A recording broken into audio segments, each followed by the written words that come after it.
como han podido ustedes observar, ha sido una participación muy alta, ha sido una participación muy mixta, ha venido muchas personas representantes de agentes de cooperación valenciana autóctonos con muchos años de experiencia y también estudiantes, profesionales, medios de comunicación y ha venido pues mucha gente de la universidad también.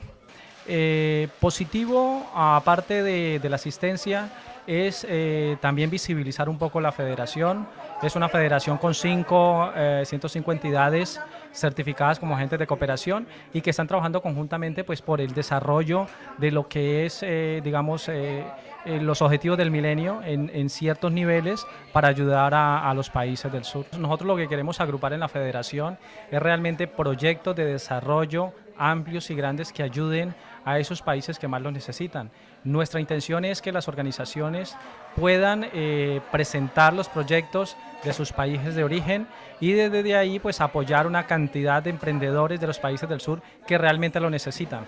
Bueno, nuestra posición a futuro es seguir creciendo, tomar esto muy en serio, dar pasos acertados, trabajar conjuntamente con otras organizaciones que llevan el tema de la solidaridad en sus agendas. Queremos compartir con ellos recursos, creemos de que las coincidencias son el 100% en cooperación, en codesarrollo, en sensibilización y en la línea especial de microproyectos.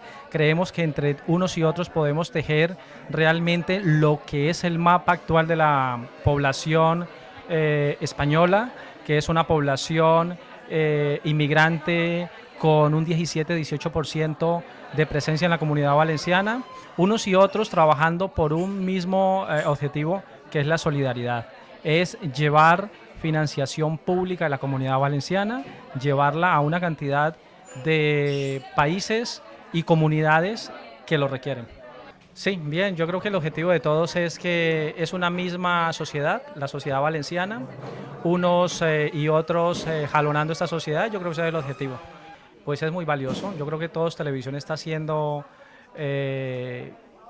una idea muy buena, donde nosotros podemos expresar realmente lo que queremos, podemos llegar a la Comunidad Valenciana, a la española, y me imagino que una cantidad de países en el mundo, que es donde queremos que llegue nuestra voz. Nosotros felicidades, gracias ante todo por abrirnos las puertas y poder darle rostro al trabajo que estamos haciendo.